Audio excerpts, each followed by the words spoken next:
it's just entirely irrelevant, really, and it's not a great look for the Scotland manager to stoop that low. I must admit, I'm not the biggest Roberto Martinez believer, and so I've seen a lot of people tipping Portugal for this tournament. I wasn't quite buying that. Hello and welcome back to Monday Vibes, everybody, where we discuss the biggest results and talking points from a great European Championship so far. Joining me today, it's Joe Shred of Sky Sports News fame. How are you doing, Joe? Welcome. Your first ever Football Daily appearance. I know. Thank you so much for having me, Doogie. Looking forward to it. Yeah, it should be a lot of fun. Mikey is back this week from his trip to Germany, so he'll be back on Sunday Vibes on Sunday. But delighted to be joined by the most knowledgeable Chelsea fan around, Mr. Joe Shred. Zach Jalab, take that. Right, we're going to kick off with the big talking points from last night's games, actually. Scotland, Joe, crashing out. Pretty miserable campaign for them, and a lot of late drama in this game. Yeah, I covered it actually for Sky Sports News last night, and both teams kind of needed to win. I mean, Hungary obviously needed to win to have any chance of going through. Scotland realistically needed to win to go through either in second or as one of the third place teams. And it's like neither team realised that they had to win until stoppage time, and suddenly it all went crazy. And it's no surprise that that's where the goal came from in the 100th minute. I mean, incredible drama, heartbreaking for Scotland. It was, I mean, we've had a lot of good games at this Euros. It wasn't really one of them, I've got to say. Scotland, I think they didn't really test the goalkeeper until stoppage time. As I say, in a game that they really had to win. The approach from Steve Clarke, Scotland, just really confused me. And I'm not surprised that there are questions being asked about him and his future, given the record they had going into this tournament and how they've done in this tournament. It's horrible to say it, but a bit of a letdown, really. Yeah, absolutely. I mean, knocked out now in 12 tournaments, every tournament they've competed in. I think they haven't won a game in 6 of those. In this tournament, I think they had 18 shots in 3 games, which was the joint lowest since 1980, along with Northern Ireland in 2016. So a really, really bleak tournament for Scotland. And, you know, hopes weren't massively high going into the tournament, not because they didn't have some quality players. You know, you look at McTominay, McGinn in particular, 2 players that have had great years in the Premier League this year.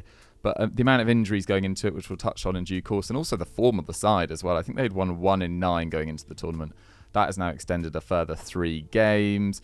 And it felt like the momentum of the sort of early part of their qualifying campaign had really petered out. They conceded 3 or more goals in 4 of those 9 games as well. So there were so many question marks over a lot of members of that squad. Kieran Tierney picking up an injury as well. But where else do you think Scotland went wrong? Because there was some other injuries as well. Lewis Ferguson as well was out. Lyndon Dykes is a big absence. But it feels like Scotland maybe just don't have the squad depth that some other nations do.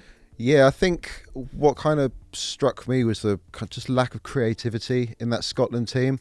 So they're playing Scott McTominay and John McGinn as the kind of new 2 number 10s behind Che Adams. Both good players, McTominay and McGinn, but creativity, kind of inspiration off the cuff is not what you would associate with those 2 players. And I think that showed in all 3 of the games, really. You can't say in any of the 3 games that they played at this tournament that they really deserved to win, or that they ever really had sustained periods where they had the other team really under pressure and they were peppering the opposition goalkeeper. It just didn't really happen, did it? And then you look at the bench, I guess Ryan Christie and Stuart Armstrong are the only 2 that could really bring that kind of creativity. And even then, you're not looking at them and thinking, wow, these are players that are going to, you know, unpick a tight defence in a tight game.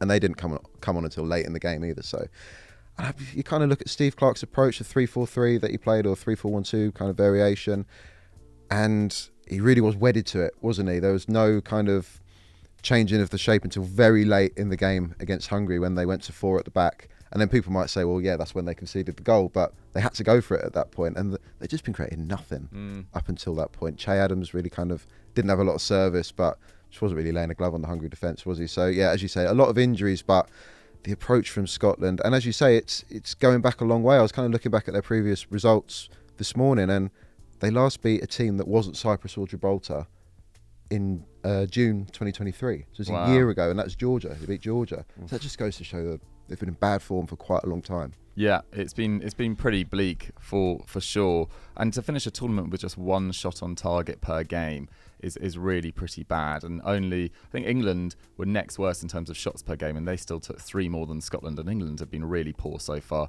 Obviously praying from an England perspective that they do pick up against Slovenia tomorrow. One sort of contentious issue to talk about is that Willie Orban challenge on Stuart Armstrong in the box. Alan Shearer saying it was a clear penalty. I was really confused why it wasn't given as well. There's obvious contact on the knee, back to the back of his leg. It was a really sloppy challenge. No idea why VAR aren't looking at that. VAR's actually had a reasonably, solid tournament. It's been out of the headlines, at least more than the Premier League. I think, having those semi-automated offside calls has really brought a lot of clarity to that situation. But I thought that was a penalty. Do you agree, Joe? Were you more on the fence? Yeah, it's just because Armstrong has really got a grip of Orban's shirt and he kind of drags him down as he goes down. There's no doubt it's really clumsy from Orban, and if it was given, there's absolutely no arguments that Hungary could have had, and I don't think it's one of those that VAR would have overturned and not given it. I'm just saying I can see why the referee didn't give it, and obviously I think there have been directives that VAR is only to send the referee over to the monitor if it's kind of really clear. I mean, I think UEFA have probably heard all of the criticisms of VAR that a lot of us have, and as you say rightly, it hasn't really been that intrusive in this tournament. It feels like the officials of VAR have been pretty good. Scotland could probably be a little bit hard done by there, but overall, did they do enough to go through? No, clearly not. I also really didn't like Steve Clarke's outburst afterwards, where he sort of brought nationality and the fact the Argentinian referee, I didn't really even get the logic, to be honest. I think he was just a bit of a head loss, really frustrated. And, you really shouldn't bring in people's nationality, gender, race, whatever you want to. It's just entirely irrelevant, really. And it's not a great look for the Scotland managers to stoop that low, particularly as Joe points out that he probably didn't do enough in this tournament. And they were handed a difficult group, but it certainly wasn't the most difficult. I think on FIFA rankings, the France group's the hardest, then that supposed group of death with Croatia, Spain and Italy as well. And then I think it's the Scottish group. And Switzerland are a good side, but Hungary haven't really pulled up any trees in this tournament either. And it was particularly that opening night, I think, against Germany. They were so flat. They really lacked belief. And to start a tournament like that, it's really difficult to sort of rescue a situation. So Scotland head home. As to the other end of the table, Germany just about sealed top spot. It was a little bit dramatic. They left it pretty late, Joe. They did, yeah. 1-1 against Switzerland.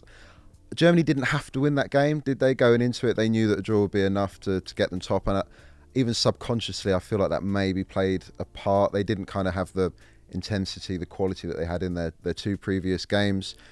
Having said that, I think it is just a little bit of a warning to Julian Nagelsmann and Germany not to get too far ahead of themselves. Obviously, as the hosts, everyone's been kind of patting them on the back for the way they swept Scotland aside, comfortably beat Hungary as well. This is just a bit of a warning. You're not going to have it all your own way. Musiala, Wirtz, they're not going to dominate every game. I think Switzerland maybe showed the way that you can kind of stifle Germany. We know that Germany play this kind of narrow diamond in midfield when they've got the ball, where Wirtz, Musiala and Gundogan very close together. Havertz just in front of them. They pick their way through. But Switzerland, I think, just kind of like clogged up that midfield. Their three centre-backs and the two holding midfielders in front. And Germany just couldn't really pick their way through. Wirtz in particular, just apart from that one lovely through ball to Musiala, it didn't really have much of an impact on the game.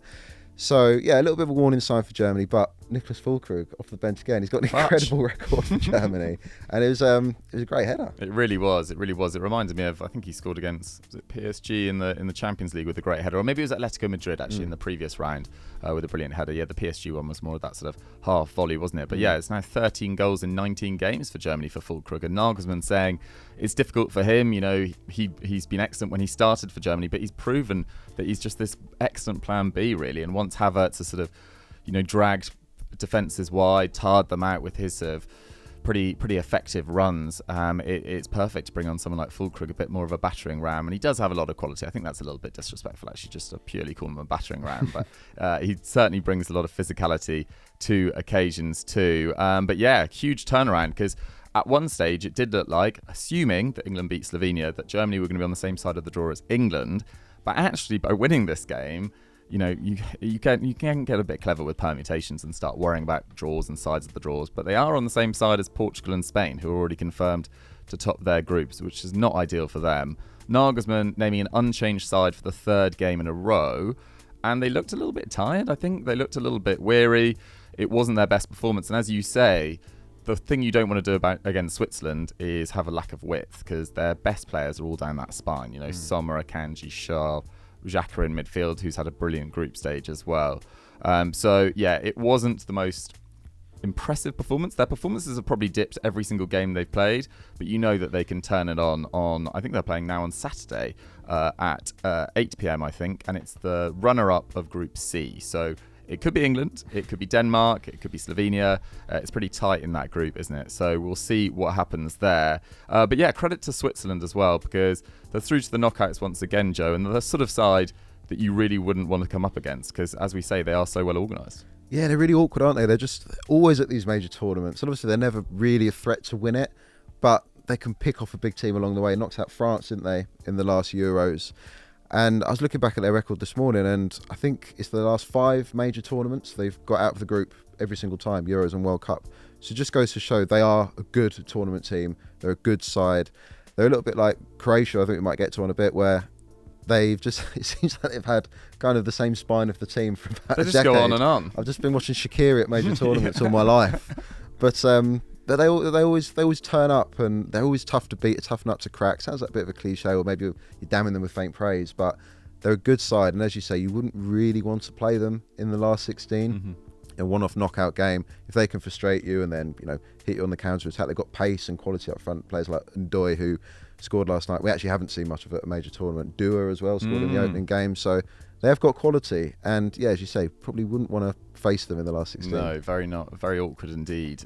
Brilliant Bolo as well, who you expect to maybe get some more minutes as the tournament progresses, was coming in with a little knock into the tournament as well. So we'll see what happens there. Let's touch on Saturday's games. You guys probably have watched a lot of reviews and heard a lot of content, so we'll keep this relatively short. I was actually watching the Portugal game in Little Portugal, in an area of Stockwell, which is in South London for those of you that don't live in London. And the Portuguese were absolutely loving it, rightly so, demolished Turkey 3-0, and it was pretty one-sided. I mean, Bernardo Silva really came to the fore, but they did also score an absolute calamitous own goal. It was a really shocking moment. I've got it down here. Akaden, not a good moment for him. No, not at all. And you felt for him, didn't you? Because these Turkey games have kind of been like home games for them. Wasn't it? Yeah. Such a big kind of... It's been amazing. Yeah, Turkish population in Germany. So they've all felt like home games. And then that goal really kind of sucked the energy out of the crowd, didn't it?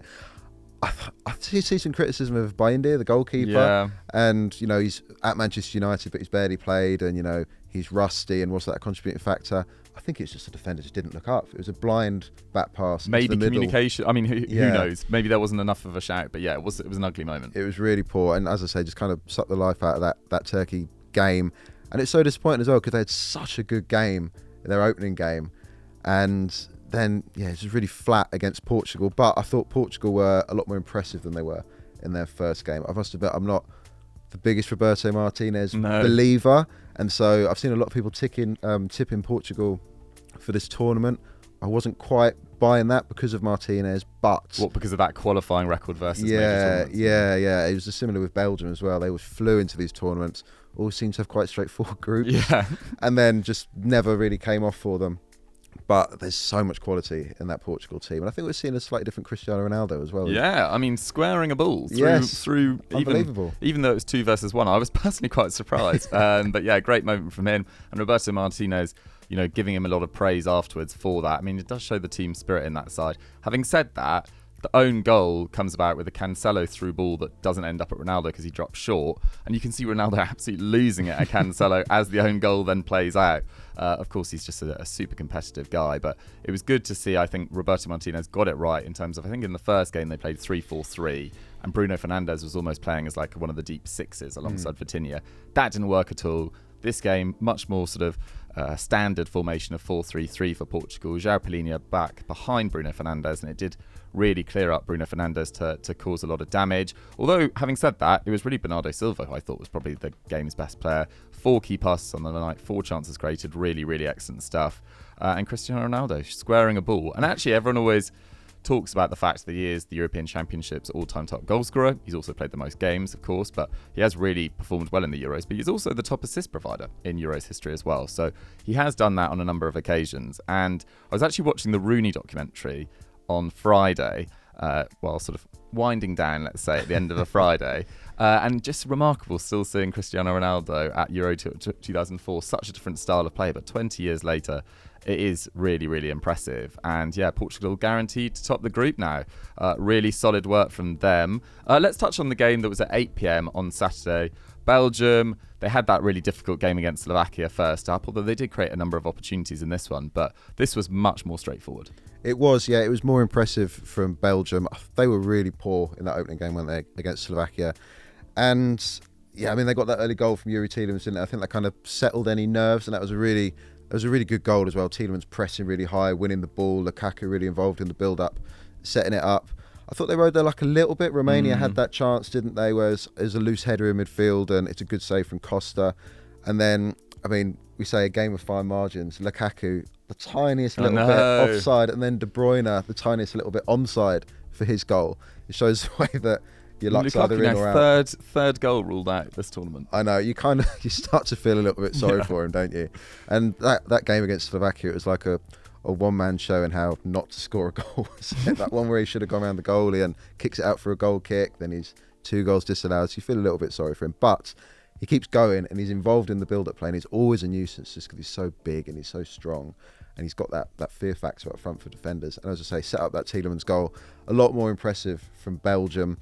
They're not one of those teams that we talked about like Croatia or Switzerland where they seem like they've always just got the same squad. There has been a bit of a turnover. I know there's still the likes of Vertonghen, De Bruyne and Lukaku in there, but no Courtois, of course, likes of Hazard and Alderweireld have gone. So there's been a turnover in that team. There's some exciting players, and I'm looking forward to seeing a little bit more of them in this tournament, hopefully. Yeah, absolutely. I mean, it does feel like Lukaku's just on a crazy run of bad luck at major tournaments. I say bad luck, actually. He finished atrociously. I think it was the last game of the 2022 World Cup for Belgium was against Croatia. I think he had over 3 XG by himself and couldn't score.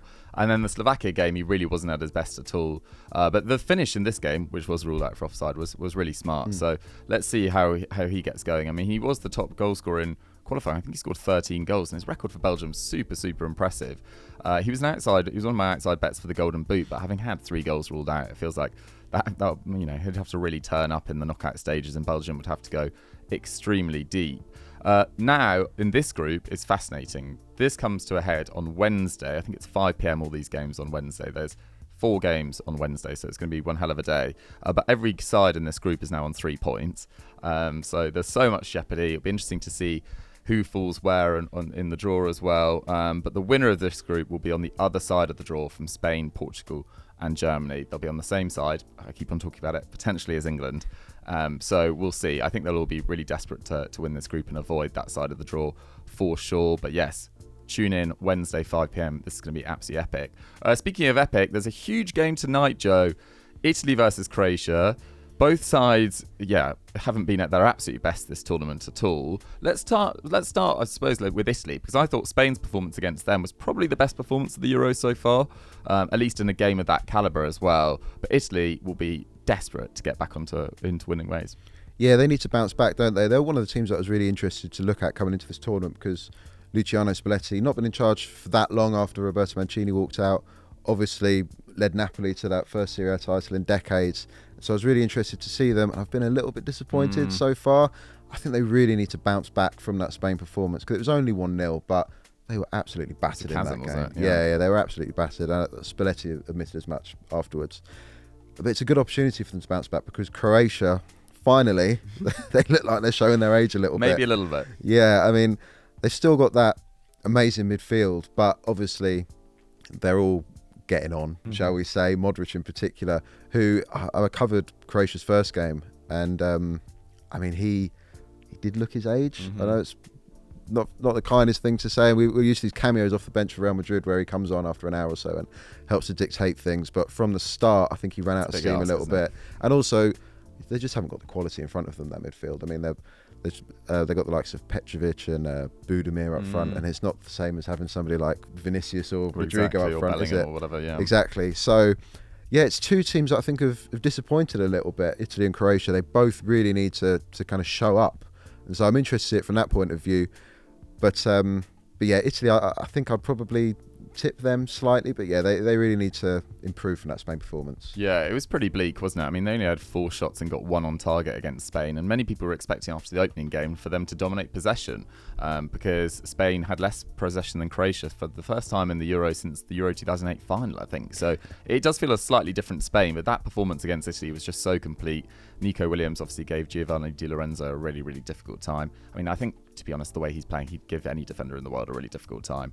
But for this, it'll be interesting to see Spalletti's team selection, whether he drops Federico Chiesa, who came off fairly early in that game. Jorginho got subbed on 46 minutes.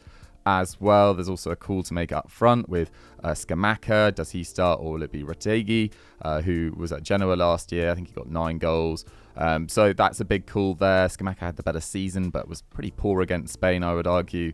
And they were just well short all over the pitch. As for Croatia, yeah, you're right. It feels like particularly Brozovic in midfield has taken a huge step back. You know, we've seen N'Golo Kante really perform this tournament on the back of a season in Saudi Arabia. Has it had a detrimental effect on Brozovic not playing the same level every week? Maybe N'Golo Kante is just a bit of a one-off, as it were. But Croatia can take a little confidence from their record against Italy. So Italy beat them in their first ever meeting in 1942, but they're now unbeaten in 8 games against Italy with 5 draws and 3 wins. So that's an impressive record. I'm with you though. I make Italy favourites in this one. And it does feel like both sides, particularly Croatia, end of an era. Italy have been forced into so many changes, VAR injury, and the fact they've had so many big retirements, you know, Bonucci, Chiellini, Verratti, and Insigne since Euro 2020. So it's a lot of change in the Italy squad, but I really do hope that they go through against Croatia, because I don't think Croatia have offered enough in this tournament. And a 2-2 draw against Albania in your last game, that's just really not good enough. So let's see what happens here. 8 p.m. It'll be on one of the, well, it won't be on Sky, unfortunately, but it'll be on one of the TV channels. Really looking forward to that. And what I've also really enjoyed is the performance of Joe Shred on this Monday Vibes. Thank you so much for joining me, man. I hope you've enjoyed it, rather. Oh, it's been brilliant. Thank you, Doogie. Thanks for having me. And yeah, I mean, international football, I kind of check out in between the major tournaments, but major tournaments, I love it. Love talking about it as well. And while I've got you here, your favourite for the tournament? I'm still tipping Germany. I did before the tournament. I think the fact that they're hosts, and I put a lot of stock into the quality of managers at international level. I think there's a lot of managers at international football who wouldn't get a job at any kind of half-decent club side. Julian Nagelsmann is not one of them. I think he might be the best manager at the tournament. There's a heck of a lot of experience in that Germany team as well. And like I said, I think that Switzerland game might be a little bit of a wake-up call for them. So I'm tipping Germany and cue a last 16 exit probably.